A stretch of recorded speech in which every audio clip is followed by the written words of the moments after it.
మీరు బరువు తగ్గాలని అనుకుంటున్నారా? అయితే ఈ వీడియోని చూడండి. ప్రతి ఒక్కరి రోజు ఒక్కొక్కలా స్టార్ట్ అవుతుంది. మరి మీ డే ఎలా స్టార్ట్ అవుతుంది?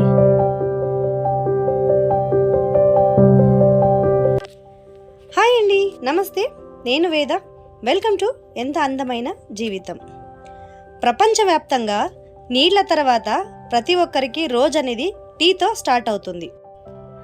అది టీ అవ్వచ్చు, లేకపోతే కాఫీ అవ్వచ్చు, అలాగే గ్రీన్ టీ కూడా అవ్వచ్చు, లేకపోతే వేడి నీళ్ళల్లో లెమన్ హనీ వేసుకుని లెమన్ వాటర్ అయినా అవ్వచ్చు. సో అలా మనం రోజుని స్టార్ట్ చేస్తూ ఉంటాం. సో అలా స్టార్ట్ అయ్యే రోజు మనకి చురుగ్గా ఉదయం నుంచి సాయంత్రం దాకా చురుగ్గా పని చేయడానికి అవ్వచ్చు. మనకి టైర్డ్నెస్ అనేది రాకుండా ఉండటానికి మనం హెల్తీగా రోజుని ఇలా స్టార్ట్ చేస్తే బాగుంటుందని ప్రతి ఒక్కరూ అనుకుంటారు. సో అలాంటి డేని ఎలా స్టార్ట్ చేయాలి అనేది నేను ఇవాల్టి వీడియోలో మీతో చెప్పబోతున్నాను. కానీ మనం రోజు ఉదయాన్నే లేవగానే ఒక గ్లాస్ వేడి నీళ్లతో మన లైఫ్ని స్టార్ట్ చేస్తాం. ఒక్కొక్కరికి నీళ్లతో స్టార్ట్ అవుతుంది, ఒక్కొక్కరికి టీ కాఫీలతో స్టార్ట్ అవుతుంది. అలాగే మనకి టీలని చాలా వెరైటీగా చేసుకుంటారు కదా. అలాంటి దాంట్లో ఒక హెల్తీ టీ అనే చెప్పుకోవచ్చు, లేకపోతే ఒక హెల్తీ డ్రింక్ అనే చెప్పుకోవచ్చు. మనం అలాంటి హెల్త్ డ్రింక్ ఏంటి అని మీరంటే నేను గ్రీన్ టీ అనే అంటాను. మనకి నీళ్ళ తర్వాత ఏదైనా హెల్త్ డ్రింక్ ఉంది అంటే, హెల్తీగా బాగా మంచి హెల్తీగా ఒక డ్రింక్ ఉంది అంటే అది గ్రీన్ టీ అండి. ఆ గ్రీన్ టీని నేను ఇవాళ ప్రిపేర్ చేసుకుంటున్నాను. అలాగే మీకు కూడా దాని గురించి వచ్చే లాభాలన్నిటినీ తెలియజేస్తున్నాను.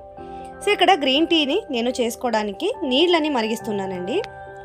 ప్లెయిన్ వాటర్ బాయిల్ చేసుకోవాలి. అలాగే గ్రీన్ టీ బ్యాగ్స్ అవి మీకు హర్బల్వి వేరే వేరే కంపెనీవి మీ దగ్గర మార్కెట్లో అవైలబుల్గా ఉంటాయి. మీ దగ్గర ఏది ఉంటే దాంతో మీరు చేసుకోవచ్చు. గ్రీన్ టీ అనేది హర్బ్స్ కింద కూడా మీకు దొరుకుతాయి. లూజ్గా ఆకులు, గ్రీన్ ఆకులు దొరుకుతాయి. వాటితో కూడా మీరు గ్రీన్ టీని చేసుకోవచ్చు. నా దగ్గర అయితే ప్రస్తుతానికి ఇప్పుడు టీ బ్యాగ్స్ ఉన్నాయి. నేను దాంతోపాటు గ్రీన్ టీని ప్రిపేర్ చేస్తున్నానండి. గ్రీన్ టీ అనేది బరువు తగ్గే వాళ్ళకి బాగా హెల్ప్ అవుతుంది. అలాగే డయట్ ఫాలో చేయాలనుకునే వాళ్ళకి కూడా బాగా హెల్ప్ అవుతుంది. మనకి గ్రీన్ టీ అనేది హెల్త్కి చాలా మంచిదని అందరికీ తెలుసు. కానీ ఆ గ్రీన్ టీని మానేసి టీ కాఫీలు ఎక్కువగా తాగుతూ ఉంటాం. సో అలాంటి వాళ్ళు ఎవరైనా సరే గ్రీన్ టీ తెలిసిన వాళ్ళైతే అస్సలు మిస్ అవ్వకుండా గ్రీన్ టీ రోజుకొక్కసారైనా ఒక కప్పు తాగితే చాలా అంటే చాలా మంచిదండి. ఇప్పుడు నీళ్ళు బాయిల్ అయిపోయినాయి. దీన్ని పక్కకు పెట్టుకుంటున్నాను. నేను ఒక కప్పు అయితే తీసుకున్నాను. కప్పు తీసుకొని అందులోకి ముందుగా టీ బ్యాగ్ని వేసుకోవాలి. ఒక టీ బ్యాగ్ని అందులోకి వేసుకొని దాంట్లో వేడి నీళ్ళు పోసుకుంటే మనకి గ్రీన్ టీ అనేది రెడీ అయిపోతుంది. సో ఈ గ్రీన్ టీని మీరు ఉదయాన్నే ఖాళీ కడుపున మాత్రం అస్సలు తాగకూడదండి. భోజనానికి కానీ లేకపోతే బ్రేక్ఫాస్ట్ తిన్న తర్వాత అయినా సరే, బ్రేక్ఫాస్ట్కి తర్వాత అయినా సరే మీరు ఈ గ్రీన్ టీని తీసుకోవచ్చు. ఒక 1 అవర్ తర్వాత తీసుకోవాలి. సో రాత్రి పడుకునే ముందు, భోజనం తర్వాత కనుక మీరు రాత్రి పడుకునే ముందు కనుక గ్రీన్ టీ తాగితే మీకు మనకి నరాలు అనేవి బాగా శాంతంగా అయిపోయి మనకి ఏ టెన్షన్ లేకుండా మంచి నిద్ర రావడానికి ఈ గ్రీన్ టీ అయితే హెల్ప్ చేస్తుందండి. నా దగ్గర అయితే ఇక్కడ తులసి అలాగే జింజర్ ఫ్లేవర్ ఉండే గ్రీన్ టీ, ఆర్గానిక్ ఇండియా అని చెప్పి ఒక గ్రీన్ టీ నేను తీసుకుంటున్నానండి. నేను రెగ్యులర్గా తీసుకోను, కానీ వీక్లీ 2 టైమ్స్ అలా తీసుకుంటూ ఉంటాను. నేను దీని గురించి తెలుసుకున్న తర్వాత నేను అనుకుంటున్నాను రెగ్యులర్గా తీసుకోవాలి దీన్ని. అందరూ చాలా బరువు ఉండేవాళ్ళు, బరువు తగ్గించుకునే వాళ్ళు తీసుకుంటే చాలా మంచిది. ఆరోగ్య పట్ల శ్రద్ధ వహించే వాళ్ళు దీన్ని తప్పకుండా తీసుకోవాలి.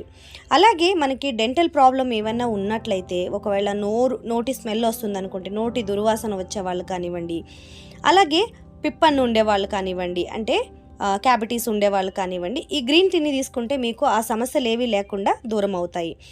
ఇందులో ఉండే యాంటీ ఆక్సిడెంట్ వల్ల మనకి ఏ హెల్త్ ప్రాబ్లం కూడా రాకుండా కాపాడుతుందన్నమాట. అలాగే బ్రెయిన్ బాగా చురుగ్గా పనిచేయాలంటే మీరు ఈ గ్రీన్ టీని తప్పకుండా తీసుకోవాలి. నేను ఇందాక చెప్పినట్టు మనకి రోజంతా బాగా చురుగ్గా మనం ఉండాలంటే మీరు బ్రేక్ఫాస్ట్ తర్వాత 1 గంట ఆగి 1 కప్పు కనుక గ్రీన్ టీ తీసుకుంటే సాయంత్రం వరకు మీ బ్రెయిన్ అనేది చకచకచకా పనిచేస్తుందండి. ఎవరైనా సరే, ఆడవాళ్ళు కానివ్వండి, మగవాళ్ళు కానివ్వండి, సో ఎవరైనా ఈ గ్రీన్ టీని తీసుకోవచ్చు. ఒకవేళ గనక మీరు హెల్త్కి ఏదైనా బాగలేదు, మెడిసిన్ ఏదైనా తీసుకుంటున్నారు అని అనుకుంటే మీరు డాక్టర్ని కన్సల్ట్ చేసి ఈ గ్రీన్ టీని తీసుకోవచ్చు. లేకపోతే నార్మల్గా ఉండే వాళ్ళైతే ఈ గ్రీన్ టీని మీరు తీసుకోవచ్చు. రోజుకు 1 కప్పు చొప్పున గ్రీన్ టీని తీసుకోవచ్చు. డయాబెటీస్ ఉన్న వాళ్ళకు కూడా ఈ గ్రీన్ టీని తీసుకోవచ్చండి. డయాబెటీస్ ఉన్న వాళ్ళకైతే ఈ గ్రీన్ టీ ఇన్సులిన్ సెన్సిటివిటీని పెంచుతుంది. కాబట్టి షుగర్ ఉండే వాళ్ళకు కూడా ఈ గ్రీన్ టీ అనేది చాలా మంచిదండి. అలా చూస్తే మీకు చాలా అంటే చాలా హెల్త్ బెనిఫిట్స్ అయితే ఈ గ్రీన్ టీలో ఉన్నాయండి. ఈ గ్రీన్ టీ తాగడం వల్ల మనకి ఏజ్ అయిపోతే మొహంలో మన స్కిన్కి మడతలు అనేవి వస్తూ ఉంటాయి కదా, అలాంటి మడతల్ని కూడా రాకుండా కూడా ఈ గ్రీన్ టీ అనేది మనల్ని కాపాడుతుంది. అలాగే గ్రీన్ టీని మీరు పొద్దున్నే తాగుతున్నారంటే, అలాగే డైరెక్ట్గా తాగడానికి ఇష్టం లేని వాళ్ళు చిన్న నిమ్మ చెక్క తీసుకొని అందులో నుంచి కొంచెం జ్యూస్ తీసి దాంట్లో కలుపుకొని కూడా మీరు తాగవచ్చు. లేకపోతే ఇందులో తేనె మిక్స్ చేసుకొని తాగవచ్చు. ఒకవేళ స్వీట్గా నేను తాగాలని అనుకుని ఇష్టపడే వాళ్ళు అయితే ఇందులో 1 స్పూన్ దాకా తేనె యూజ్ చేసుకొని మీరు గ్రీన్ టీని తీసుకోవచ్చు. గ్రీన్ టీ మనకి ఓవరాల్గా హెల్త్కి చాలా అంటే చాలా మంచిదండి. సో నాకు ఈ వీడియో యూస్ఫుల్ అని అనిపించిందండి. మీకు ఒకవేళ ఈ వీడియో యూస్ఫుల్ అని అనిపిస్తే తప్పకుండా వీడియోని లైక్ చేయండి, అలాగే షేర్ చేయండి. మన ఛానల్కి ఇదివరకు ఎవరైనా సబ్స్క్రైబ్ చేసుకోలేదనుకుంటే తప్పకుండా సబ్స్క్రైబ్ చేసుకోండి. వీడియో నచ్చితే కనుక తప్పకుండా ఒక లైక్ చేయండి. థ్యాంక్ యూ సో మచ్ అండి అందరికీ. కీప్ వాచింగ్ ఎంత అందమైన జీవితం.